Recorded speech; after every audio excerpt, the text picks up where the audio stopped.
Við erum komin hér niður í Hólaborg til þeirra Emilí og Ingimars, komið sæl og blessuð. Við stöndum hér inn í glæsilegri hesthúsaðstöðu hjá ykkur. Ef við gætu byrja á því að segja okkur, hvenær byggðuð þið upp þessa aðstöðu og hver var hugsunin á bakvið og hvað er pláss fyrir mörg hross og annað svoleiðis?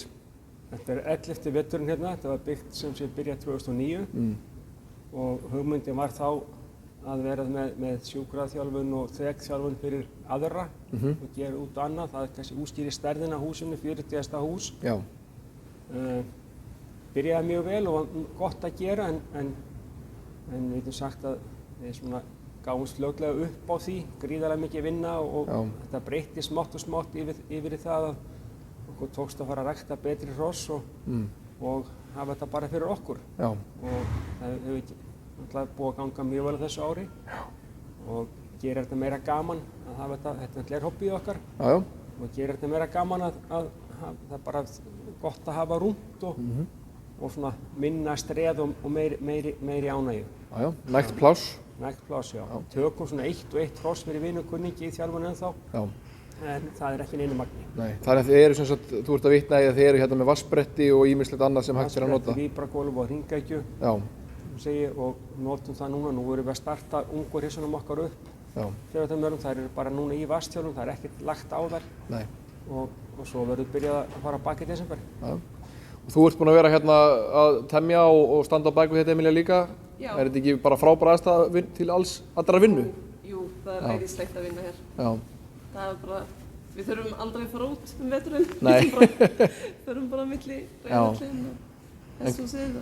En hvernig eru annars reiðilegir ef þú ert komin út? Það er ekki fínar hérna líka? Jú, það er fínt og svo er líka nýbúið að endurbæta reiðveginn hjá okkur, svo það er alveg mjög fínt. Já, þó að setja hérna alveg út úr sjó þá er stundum ábyggilega blæs aðeins hérna, þá er fínt að hafa góða reiðhöll. Já, það er samt bara mest veturinn. Já. En ég veit að það er eitthvað inni af hrossunum frá okkur sem að sköpuðu þennan frábæra árangur sem að þið hérna náði á. Við viljum kannski aðeins fara yfir það með okkur. Hólaborg, hvað fæðast mörg fólöld hérna svona meðaltali? Já, stefna, sko, meðaltali var nú tómt rugl, sko. Við vorum að fá upp í 10, 12 og ég vil ekki segja að það er 80% af jónýtt. Já. Þannig við erum búin að prófa þann pakkan. Já. Núna eru 4-5 fólöld og við eigum ekki allt niður í 2. Það kemur árgangur núna eftir 2 ár, þá verður bara 2 hryssur. En já, við stefnum svona kannski á svona segja 5. Og hver er svona, eru þið með ykkur bara, eru þið búin að búið til ykkar ræktunum markmið? Hvað er markmið búsins? Já, Emilía segir frá því, við vorum að ræða það. Emilía segir hvað liggur á bakvið árangurinn núna. Við vorum að rifja það upp. Já, fyrir 5 árum, þegar þessar 4 vetra hryssur voru búin til, þá vorum við aðalega að horfa í alvöru hreint tölt. Það var það sem við vorum mest að hugsa þá og gott og skemmtilegt geðslag og vinnuvilji. Svo er kannski þegar maður er farin að afreika að ná gott tölt og geðslag, þá fer maður kannski að hugsa ennþá meira glæsileika og loft. Loft undir. Við erum kannski farin að færa okkur upp á skafti kannski núna og núna ætlaði að takmarkið auðvitað bara okkur dreymir bara alvöru X-faktor hross eins og svörtu, perlu og fenrir. Það er bara lofti undir þetta og þetta geti hreyft sig án erfiðleika. Þetta sé lípurleiki og fasi hylli þig, þetta grípi mann. Lofthá hross. Það er eiginlega, skilyrði í dag, held ég. Nefnum við þá ekki aðeins að svona sjá það sem er inni, sem er nú hluta þeir hrossum sem að skópa árangurinn, eða ekki? Já, hérna er hún Ronja okkar, undan Rán. Hún er næst elsta afkvæmið undan Rán. Já. Og fyrstur er Rökkvi sem var geldingur og sýndur í sumar og fór í 5-9. Þessi hryss er með 8-60. Geysilega góð hryssa undan Blísvara. Já, Blísvara, já. Svo er hérna geldingur undan Stála. Já. Í eigunar Kristínar Forsberg, hún á hryssuna með okkur, sænskona. Og hann er bara lofandi og hann Hákon Dan stefnir nú að sýna þann hest bara næsta sumar í Kímöttum. þá eru komin 3. Já, undan Rán, Já, Þorkelsóli. Já. Svo hérna drottningin okkar, hún Rás. Já. Undan forseta og Rán, og hún hérna fór í mjög fína dómi sumar, var á landsýningu og var gríðarlega skemmtileg rissa, stabilt geðslag, flottur fótaburður og sýndum hana fyrst sem allega rissu og langaði svo aðeins að gera betur, var ekki alveg sáttur og Árni Björn sýndi hana fyrir okkur aftur sem klárrissu og hún hækkaði sem klárrissa. Þannig við höldum okkur við það bara og hún fékk klárrissa. Forseti Vorsabæ, hann var nú kannski svona hestur sem var ekki í mikilli notkun á þessum tíma, þó þetta sé náttúrulega stór gæðingur. Já, nei, hann fæddur 1996. Já. Hver var hugsunin svona bak við það? Ég vildi nota forseta af því að ég átti albróður hans í Svíþjóð. Já.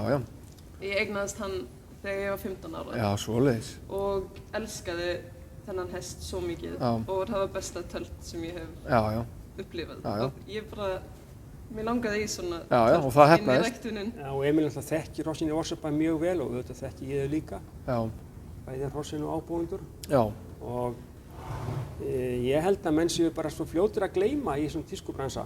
Menn eru búin að gleyma því þegar að forseti átti sama árið sigurvegara á heimsleikum í T2 og hafði standa fjárvæðarhestinn, þessi frá Lambanesi. En það virðist vera sem tískan tæki yfir og eitthvað marklaust blögg. Meðan að það eru til hestar með fyrstu verðlaun, heiðursverðlaun með mikið öryggi sem getur farið í afkvæmin, lesið það með hvaða hrissum gáfur þessi hross. Þá segir blöbbið okkur að besti kosturinn okkar að nota hesta sem eiga engin afkvæmi. Þannig að ég held að maður væri nú ekki ná miklum árangri með að trúa því. Þannig að maður þarf að kannski ræktendur að huga með það að nota þessi hest sem við vitum hvað að gefa. Það hlýtur að vera meira marka það heldur en að láta blöbbið í Voltvik segja okkur að einhverjir hestar sem eiga ekkert enda afkvæmi séu besti kostur. Það er náttúrulega bara að spá langt fram í tíman. Einmitt. Ég tek ekki þátt í því. Nei. Hvað segir þessar eru báðar undir forseta? Já. Báðar fjögra, á 5. Já. Þetta er Gleði frá Hólaborg undan hamingju frá Hæli sem er töfradóttir. Það gerir aðeins gaman fyrir mig að þetta er svona sameiginleg ræktun hjá okkur Emilíu. Það er sem sé forseti sem að hún elskar og svo er mamman undan töfra mínum. Selfossi. Þar kemur hrafninn tvísvar, þannig að þetta er mjög mikil hrafnshrissa. Hrafnsholtsmúla. Og þessi er 5. hæðst núna yfir landið. 5 vetra gömul, nei. 4 vetra gömul, og sýnd bara miðsumarsýningu. Og gríðarlega falleg, hún er með 9 höfuð og 9 háls og mjög spennandi hrissa. Það gerir jél hérna niður ströndina. Svo er þetta. Við þurftum aðeins að bíða okkur jélið hérna, en hérna erum við komin að öðru hrossi. Hvaða hross er þetta? Þetta er hún Halldóra frá Hólaborg. Hún heitir í höfuðið á Halldóru á Vakkarstöðum. Frú Halldóru, enda undan Leikni. Og þetta er svona sérvisku kolkosræktun. Móðurinn er Gefjun frá Litlu-Sandvík sem er 50% hrein kolkoshrissa. Og svo kemur náttúrulega Safir í gegnum Leiknir. Og þessi var á landsýningu og er ásamt Dífu frá Austurási með hæðstu einkunn sem 4 vetra klárhrissa í ár. Með 794. Fyrir hæfileika. Og mjög spennandi hrissa með jafnar gangtegundir og flott upplag í íþróttakeppni. Og þessar hrissur sem við erum búin að fara hérna framjá, það eru allar áfram minni til... Allar áfram minni. Allar sýndar aftur. Liggur ekkert á. Nei. Náðum í þær sínir hæstu tölur og jafn í keppni eða? Við erum búin að ákveða það, Emilía, að við setjum ekki hross í ræktunni að það hefur ekki 9 fyrir tölt. Það er ekki option. Og við viljum ekki nota hesta sem hafa minni 9 tölt. Það er ekki heldur option. Tölt og geðslag. Tölt og geðslag. Byggja von á það síðan. Hér er brúnskjótt, Emilía. Já, þetta er Hugrún frá Hólaborg. Hún er undan hamingju frá Hæli líka, eins og hrissan. Og pappi hennar er Hróður frá Laugabóli. Óðurssonur. Og hún er 6 vetra og fór í dóm í sumar. og bara, við vorum bara ótrúlega glöð með hana. Já. Hún fór í mjög góðan byggingadóm. Já, já. 9 hálsbak og samræmi. Já, já, já. Og þetta mjög mikið karakter í hesthúsinu. Já. Svaka, Ég sé það. svaka elskuleg og gæm. Já. Hún slasaðist, misti 1 ár úr og við ætlum bara að halda áfram með hana og reyna að gera betur. Já, já. Hún er komin í 8.22 og hún langar í aðeins meira. Já, já. Já, já. Halda áfram. Svo kemur hér rauðhrissa. Já, þetta er hátíðin okkar. Já. Hún er þetta er líka safísræktun. Já. Þessi hrissa er undan væntingur á Bakkakoti sem alltaf var óeðlilegt hross á hæfileikum, segja mér menn sem að kynntust henni ungri. Já. Og mistu mömmuna núna í haust frá fóraldi, 21 ára gömul, og var bara dauð.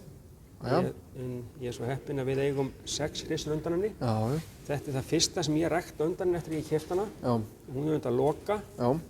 Og hún gerði svona lítið fyrir og í sumar þegar Árni Björn sýndi hana fyrir okkur og fekk 5 nýjur hæfileikum. Já, já.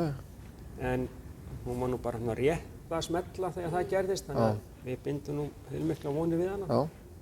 Og gríðarlega heil í hausnum, alltaf tilbúin að vinna fyrir þig. Já.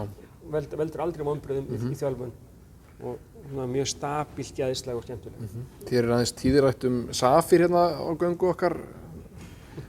Viltu hafa hann á bakvið? Ég vil hafa Safír á bakvið og eða öllu heldur ég vil hafa Kolkós á bakvið Safír. Já. Og mér er sama hvaðan það kemur en þetta byrjar í raun allt með rauð 618. Já. Og það sem menn ekki átta sig á er að rauður 618 er einu sinni í Loka, en hann er tvöfaldur í Fenri. Já, já. Og það er kannski útskýr ýmislegt að menn fara aðeins að hugsa málið. Þannig að fasið og fótaburur Kolkósi? Já, það er ekki spurning. Já. Hér er brún hrissa? Já, hér er brún hrissa. Ég held að þessi hrissa, ég get ekki fullyrt það, ég held að hún sé með hæsta hæfileikadóm sem Klárissa hefur nokkurn tímann fengið 5 ára gömul. Hún heitir Svarta perla frá Álfhólum. Já, já, já. Þetta er náttúrulega úr skulum segja, yfirburðaræktun sögur í Álfhólum. Það er náttúrulega engin mennilegur ræktandi og Sara. Já, já. Á búfé líka sauðfé hef ég séð? Já, ég hef ekki vit á því, það er meira þín deild. En náttúrulega hvað hún er að rækta mikið af fótaburðarhrossum, flinkum hrossum og eftirtektarverðum hrossum. Já. Nú er ný stjarna á leiðinni hjá henni veit ég, undan Dífu og Dagfara. Já. Og skildleikaræktun út af Arði frá Böðarholti. Já, já. Gegnum Dagfara og Blísvara. Já, já, einmitt. Og þessi Svarta perla er í eigu Dan Slott. Sem er góðu kunningi ykkar? Já, hann er búinn að vera hérna núna með hrossi á okkur í 12 ár. Já. Og ræktar hann með okkur. Já. Og hann var nú að versla albróðu Svörtu perlu af henni Söru. Já, já. Vetur gamall jarpur, mjög stór og fallegu bóli. Já, já. Stóðu stefni? Já, engin spurning. Já, já. Engin spurning. Og hvað Svarta perla, hún er áfram til brúkunnar? Já, eigandan finnst bara mest gaman að horfa á hana og Árnabjörn saman. Já. Og hún er bara að fara í Árnabjörn og nú er bara að skoða með keppni. Já. Hvað hún passar inn. Ég held að eigandan dreymir að sjá hana keppi í B-flokk. Já, einmitt. Þessi draumur hjá honum. En ekkert að fara að halda henni strax eða? Nei, ég liggur ekkert á. Nei. Bara njóta þess? Já, já. Hann hefur bara gaman að því held ég, mest gaman að svona menn vilja bara sjá árangur. Og ég held að sé ekkert leyndarmál að draumurinn hans er B-flokkur næsta landsmóti. Já, já. Það er hans draumur. Já, já. Svo er það bara ljós. Já, já, þetta er allt. Já, já. Draumar eru upphafið öllu það ekki í þessu. Ég held það. En ef við ekki aðeins að kíkja núna, búin að skoða hrossin, ef við ekki aðeins að kíkja inn á vatnsbrettið og sjá aðeins aðstöðunin í Reiðhöll? Jú, við hefum gert það. Emilía, þá voru komin með hana hátíð og ætlum að fara með hana á vatnsbrettið. Þið notið vatnsbrettið við þjálfun á ykkar hrossum, eða ekki? Já, við erum, einmitt núna erum við að nota vatnsbrettið fyrir allar þessar merar sem ætla að vera inni í vetur og við byrjum núna með svona 2 til 4 vikna þjálfun í vatnsbretti og ringekju til að byggja upp. Hross á öllum aldri sem fara í? Já, við byrjum einmitt eins og í sumar, þá vorum við með 4 vetra meranar og undirbúa þær fyrir dóm og svona og það er auðvitað ekki hægt að fara á bak á hverjum degi og við fengum líka þær merana sem voru í feldskoti og í undirbúningi á Árnabirni, þær komu líka heim í stundum í svona viku pásu bara til að vera á vatnsbrettinu. Er ekkert erfitt að venja hross á þetta? Eru þeir fljót að læra og vera róleg eða? Þau eru mjög fljót að læra og oftast þá, ef þau eru óörugg fyrsta skiptið, þá löppum við bara með eldra ross fyrir framann eða ross sem með reynslu og það bara elda þau niður eins og úti ef þau fara yfir læki eða eitthvað. Þau bara... Ekkert mál. Nei. Og hvað, teljið þetta skila ykkur árangri? Já, bara, það er ekki hægt að lýsa hvað það er. Það er ótrúlega gott fyrir bara að gera hrossin meira jafn, jafnspora og... jafnspora, já. Og ég finn alltaf fyrir, ef ég tek klárgengt hross og þjálfa það mikið af vatnsbrettinu, það verður alltaf auðveldari með tölt eftir og þau auðvitað feta með mjög löng skref og það bæti fet og allt bara. Þau verður bara svaka fersk. Svo er það líka ótrúlega fínt fyrir fætunar. Ef það er minnsta múkk eða bolga eða eitthvað, þá það bæri kælir og svo við erum með klór í vatninu til að sótthreinsa, ekki mikið en samt og það er eins og það bara, Drepinn eru alla óveru. En hvernig er hitastigið á vatninu? Er þetta kalt vatn eða er þetta? Það er kalt vatn og það er búið að gera fullt af rannsóknum úti sem ég er búin að lesa og það sýnir að það hefur ekki mikið áhrif á þeim að fara í kalt vatn. Það er ekki svo, það væri stressandi fyrir manneskju að fara, en hross þau svona bregðast ekki illa við kalt vatn. Og jafnvel bara gott fyrir þau eins og þú segir. Já, örlega, sérstaklega sumarið. Það er allt á fullu og það er að bólgna fætur og eitthvað, það er bara frábært að kæla þau eftir reiði, sko.